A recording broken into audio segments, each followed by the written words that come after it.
All right, I'm gonna let you in on some dirty secrets here. Because I have here some Snowtroopers, and these Snowtroopers, these are quick and dirty Snowtroopers. And I've actually already base coated them. As you can see, they, they're getting to be something. But the process began with just some Rust-Oleum spray. These were on sale at the local hardware store, and when I saw that, I knew it's time for Snowtroopers. But the funny thing is, I actually made an error with these guys in that I forgot to remove some mold lines. So I'm gonna fix that first. But I want you to see what's going on with them. So I've decided to do movie accurate colors with these guys, and with Snowtroopers for the tunic, for their winter coats, I guess is what it is. I love to use this stuff right here, this corpse pale, because it is pretty much exactly the color. Now, right now it's not quite right, because as you see, the color is going to change during this process. But before we get to that, I have to shave their heads a little bit, which means I'm going to have to reapply some paint too, but that's okay. I'll use a Army Painter white for the top here once I've got these mold lines removed. I just forgot to do it in the first step, and if I had remembered to do that on the first step, this would be extremely easy. But I didn't, so I get to do this a little bit. And I'm just going to remove the helmet ones because that's where it's most obvious.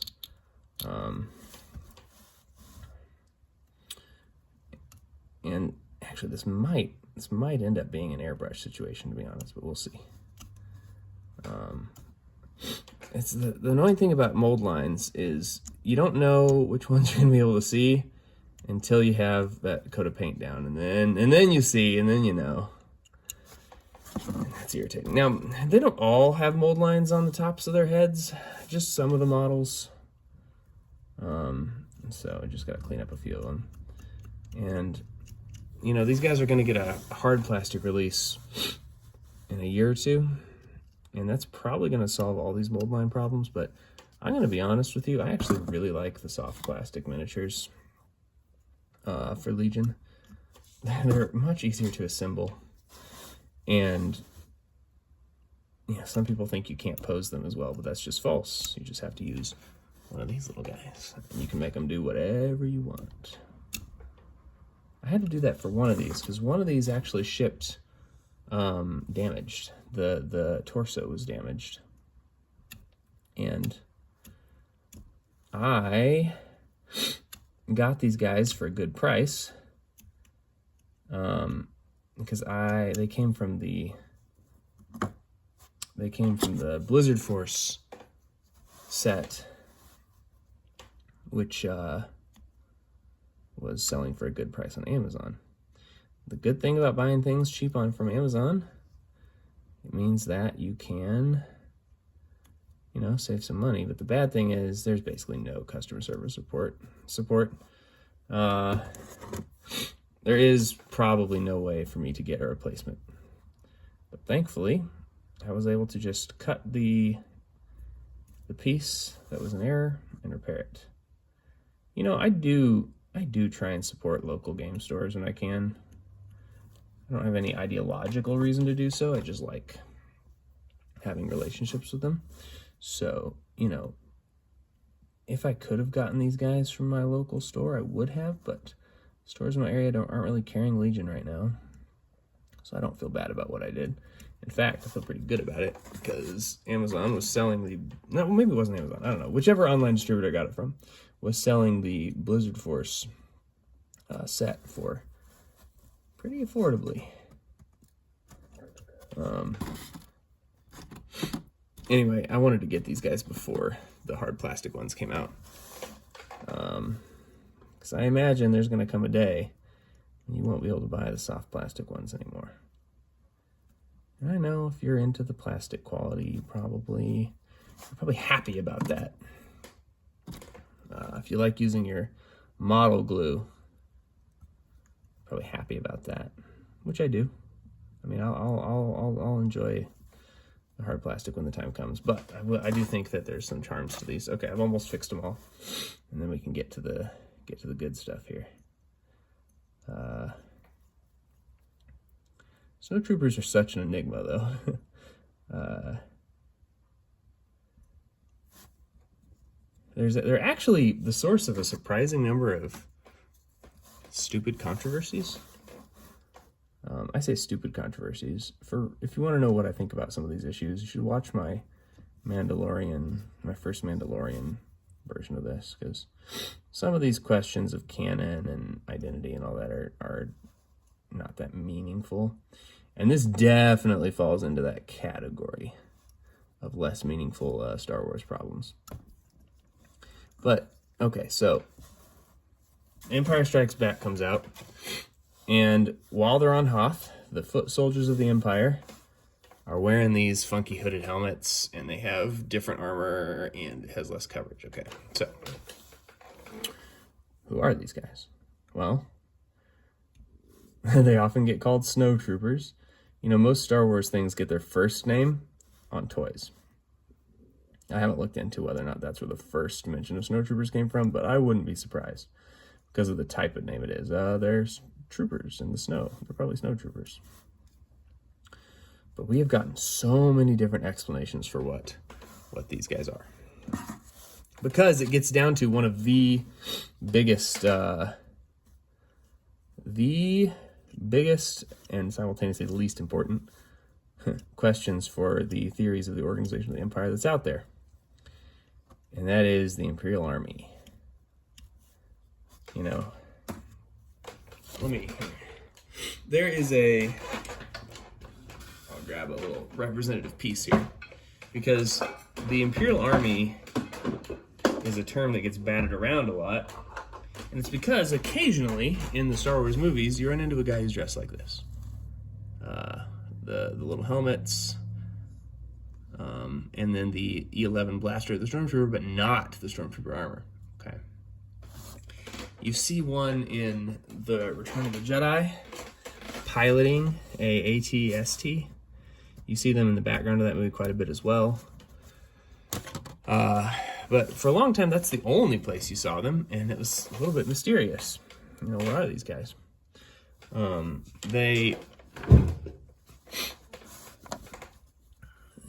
I think a lot of the toys listed them as AT-AT, or as the pilots of the various vehicles, right?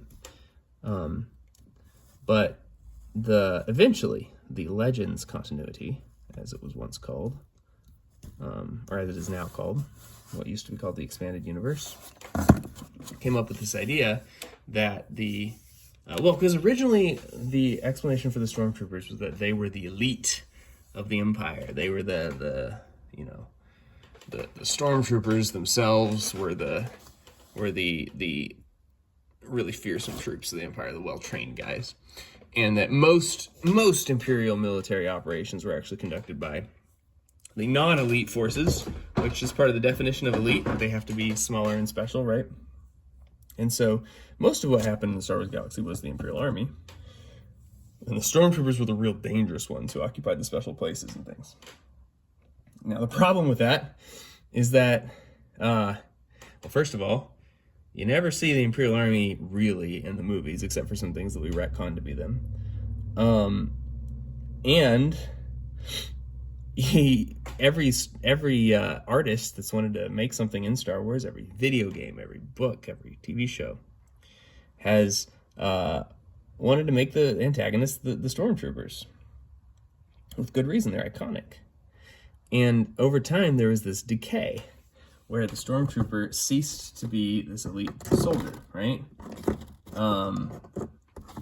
And the problem with that is that we lose the original idea of the elite Stormtrooper force.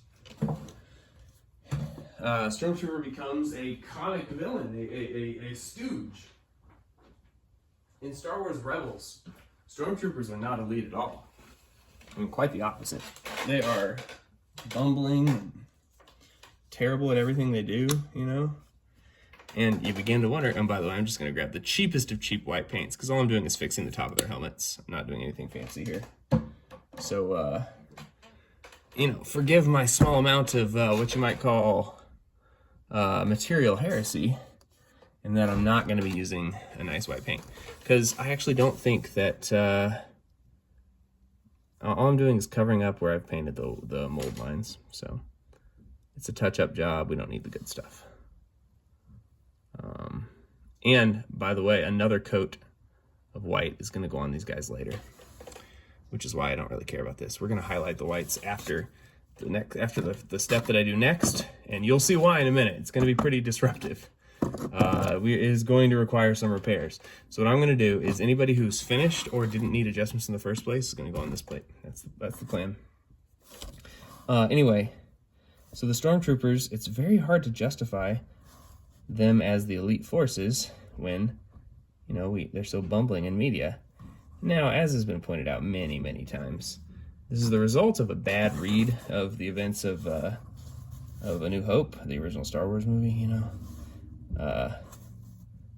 know, because of some of the, one might say plot armor, but real astute viewers will remember that the Stormtroopers were instructed not to be too precise in the run and gunning events around the Death Star. Anyway, but as a result of our cultural memory of the Stormtrooper as ineffective, even though that's not what happens in the movies, in the other media that comes out, we need to have similarly bumbling and ineffective Stormtroopers.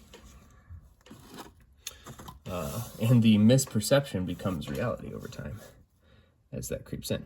Anyway, the Imperial Army was originally made to kind of resolve that discrepancy a little bit.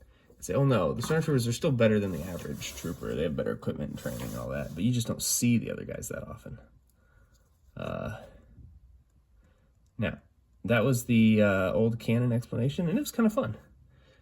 I liked that explanation. I was a big believer in the Imperial Army for a long time. And of course, Disney canon happens, and the stories keep proliferating, and there's just a weird dearth of the Imperial Army. Some people try and depict it, but most of the time they don't. And it's a real problem.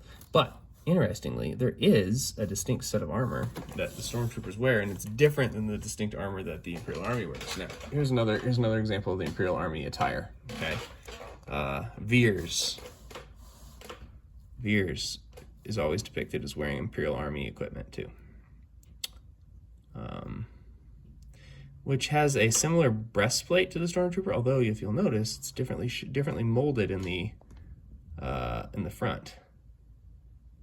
And similar in the back. But as I want you to observe, the Snowtrooper is similarly molded. Here's the big secret. Here's what I'm getting to. The Snowtroopers are wearing Imperial Army equipment, not Stormtrooper equipment. Okay, so with that information in mind, what are Snowtroopers? Well, there's a couple explanations. There's the Star Wars Battlefront story on them, and that is that they're just Stormtroopers.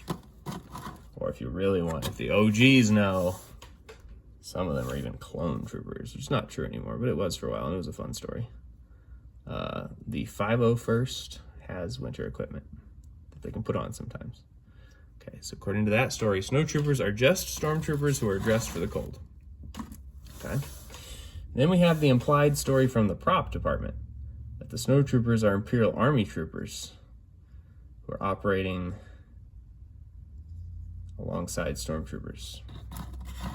And they happen to be wearing their... Okay, I want you to look very closely at this guy's helmet, which you'll be able to see that better as we get to a later step, right? But do you see how you could be forgiven for thinking that what you've just seen here is the Imperial Army helmet with an attached mask? And it's the Imperial Army breastplate with an attached belt. And all of it has cold weather gear underneath it, right? That story is not completely wrong. From a props perspective, that is the case. And if you remember our problem with canon and props, sometimes props are all we have to go on. And we want to treat props like reality. And of course they're not. It creates all sorts of challenges for us. Anyway, so the other story on what the Snowtroopers are is that they're the Imperial Army. So are they Stormtroopers or are they Imperial Army? But the weird thing is, the video games and board games and the very game I'm painting right now has another answer. They are their own thing. There is an entire division of the Imperial Navy, probably, that is not Stormtroopers, not Imperial Army. They are Marines for specifically invading snowy places, cold places. Now, I find that answer to be kind of silly. I don't like it. But that seems to be the canon answer right now. Canon. As we've discussed, I think that the idea of Star Wars canon is kind of silly to begin with, but that's the one right now. They're special. They're guys who only ever fight in the cold. That's their job. And that has just what I consider to be horrific implications for the other things we see. Like, of course, there's in a solo, a Star Wars story, Han joins the Imperial military for a while, and first he's in the Navy for a little while, and then he gets transferred to the infantry, whatever that is. And while he's in the infantry, he dons a set of armor that is not Stormtrooper armor. It is much closer to Snowtrooper armor, except that it's painted brown and made for the mud, made for Mimban. So Imperial Army enjoyers have an easy explanation for that. They say, yeah, he was in the Imperial Army. It's just obvious. But the problem is, of course, the toys wanted to take a middle ground, and they just had the Mud Troopers. Could it be that there's a whole division just like the Snowtroopers that's made for mud? I certainly hope not. That's pretty stupid. But where it gets very bad is when they're then introduced to the Shore Troopers. What kind of an environment do you think the Shore Troopers are prepared for? The beach, of course. The Shore Troopers operate on Scarif because they are good at fighting on the beach. And I kind of laughed at that as not a real, just like an intuitive thing, some toy nonsense until the Andor show, which is fantastic. This is not a critique of the Andor show, but some characters end up at the beach, and what do you know? Who's patrolling the beach like a lifeguard? But Shore Troopers. So I don't know. I don't want to think too much about the implications of that. I like the different flavors of the Imperial Army story. I like the different sets of equipment for the Stormtrooper story. I don't love the specialized troops for specialized environments story. But, I don't know, maybe it works. In Star Wars Legion, they are not as skilled as Stormtroopers, so they don't have some of the same keywords and reroll abilities, which tells me that we are to assume that these are not Stormtroopers. I think you can still make a pretty cohesive argument that we should interpret them as Imperial Army, but I don't think that's the direction they're going now that we have seen Shore Troopers and Range Troopers released. Range Troopers are Snow Troopers with furs, it seems, and longer range weapons. Anyway, so that's where these guys are. I'm going to temporarily stop this, but I'm going to come right back in this same session and do the next step. I just need this to dry a little bit.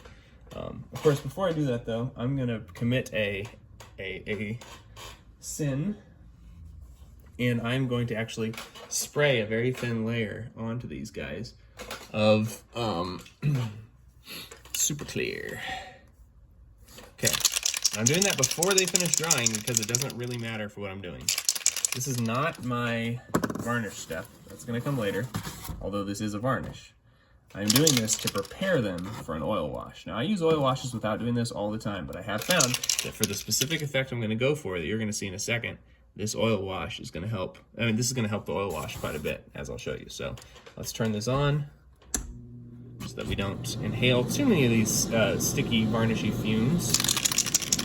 Let's give this a little squirt and see what happens here. I'm doing this indoors because there's some kind of hurricane or something outside. I don't know, I don't watch the news.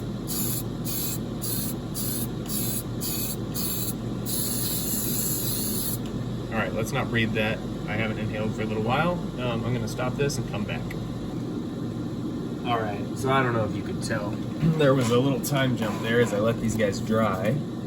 And they are now, they just have a little tiny bit of varnish on them. And as you can see, the coloring is still a little inconsistent, but it doesn't really matter because the next step of this process is where we're going to fix the details, right? Because right now they're still just base coated. There's not much interesting going on detail-wise, right?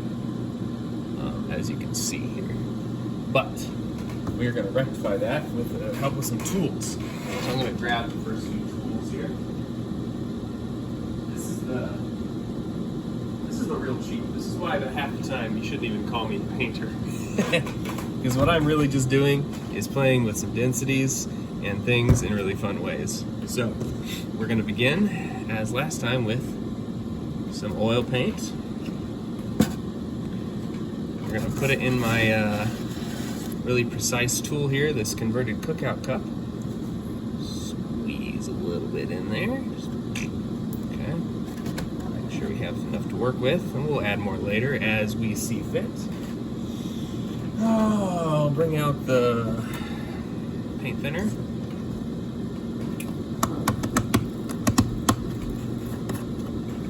As always, take a big whiff. Yep, that's good. That's the good stuff. Okay.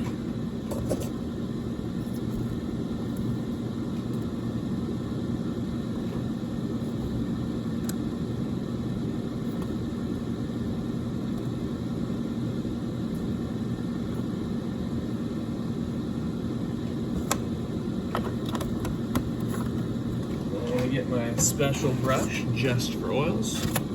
As you can see, all we have right now is some goop, but grab some of the paint from the top, mix it in with the goop, makes it real good, mix it till we get just the right consistency, and that's gonna work. All right. Now, I want you to look real close at that little guy. In fact, let me help you see him better. Now observe. Look at that. Just give him a little bit of a little slop under the oils there. Nothing too serious. Now I'm just focusing on the white parts of the armor, because I'm actually going to make a different one for the sandy colored parts. That's it. We're actually going to do something different with those. What I want to slop up is the armor and the weapon. Get the knees. Let's get the knees. Some of the leg, just the part that has those cloth wraps. Okay. Now, what's happened now is easy, quick detail. Now, it's still a little messy, so grab one of these Q-tips. Just kind of dab the parts that don't really need definitions. They're already good. So we're going to aim for the pauldrons and the helmet, and on some guys a little bit around the face. We do this part, and then any place where it pulled, grab a little bit. There we go. That Snowtrooper looks like someone painted it. You would be forgiven for thinking that a skilled painter painted this Snowtrooper, but in fact, I just slopped some materials on him, some oil paints. Anyway. We're going to do that process to all these guys, but I wanted to show you that one in particular so that you understand what's going to happen to all these little fellas. So, let us begin.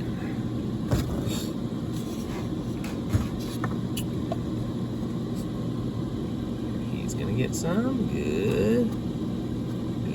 Good. And I really have to make sure I get the eyes. That part's critical. I don't like to buy small enough brushes to paint eyes. But these guys, I don't have to. It's very easy. I just love painting troopers of all kinds, because I think this process is very satisfying. And you know, that one, I laid it on a little thick on him, right? And right now I'm just going to clean it up, but I really have about an hour to do this easily. And then a couple hours to do it at all. So even if I mess up, it's really not that bad. And after this step, really all I need to do is I need to go back and re-highlight some of the whites. And not even all of them, but you know, enough.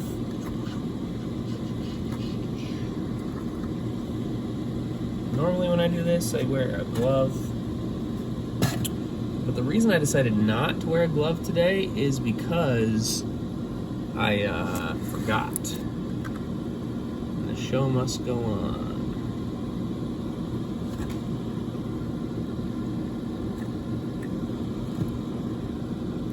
Some of these guys I'm not even trying too hard. I'm cleaning them up as I go, but I don't know. There's just something really satisfying about dropping it on and watching the little fellas transform from faceless dudes to Star Wars characters. Love it. It's so funny. And that is the importance of high quality sculpting. That is why we pay Asmodee through Atomic Mass Games the big bucks for these figures, because they spend a lot of time making sure they have enough detail that you can pull tricks like this.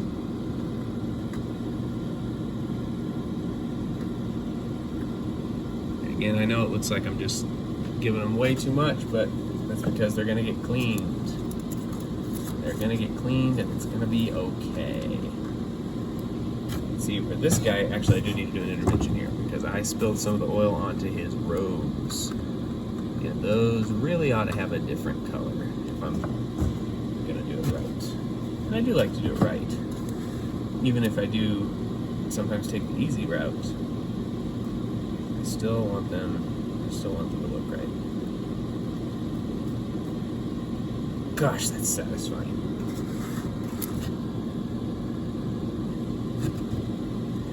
Now, there are people who use this technique with acrylics instead of oil.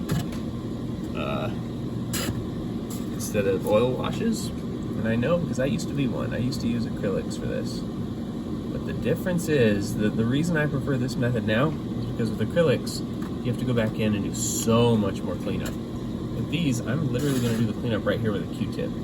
Can't do that with acrylic. That's what makes this approach a lot better. Also, materials for making the oil paints, the oil washes, are very cheap. So when the higher quality result is also the one that's easier to paint and the one with the cheaper materials, I tell you, I sometimes wonder why I would ever buy an acrylic wash. But I will, because there are some tools there's some things that are the right tool for, so you know I will use them. I exaggerate the superiority. I exaggerate a little bit the superiority of this wash, but it's okay. Anyway, I just want to make sure you were there for the last step. My phone's about out of power, so I may not belabor this much longer. And the cleanup is less interesting to watch, I think. It's just me patting a bunch of troopers on the head with a Q-tip. These little bunks occurring. But it is going to make for a nice product here when it's done. Now, it is very likely that I will still go back and re-highlight again with white. I mean, I always like to do that as the last step anyway. But for now, these guys are coming along pretty nicely. So, like, here's an example. Okay, this guy, he's just too dirty, right? You can see he's not supposed to have speckles and squash or little splashes on his helmet. Uh-oh, look at this. This is bad. Look at this. Here, you get to see an error. I've actually removed some of the primer coat there. Let's see if it'll focus on them. See that? Yeah, that ain't ideal. Because this guy right here is holding the bigger gun, and I actually tested the priming out on them first, and I didn't do it as well because I primed the guys with these big ion cannon, the big ion guns, outside just as the storm was rolling in, and the moisture, I could already tell when I was spraying it on that it wasn't going on right. And now we can see the consequences as the Q-tip removes part of the helmet. So unfortunately, this guy's going to take quite a bit more repair than the others. So we're actually going to set him aside. Poor guy. He deserves a little more attention than he's getting. That's unfortunate. But I'm glad I noticed that the weather thing was happening so that I could bring the rest of these guys in the house for the rest of the spray. And they had a much better result.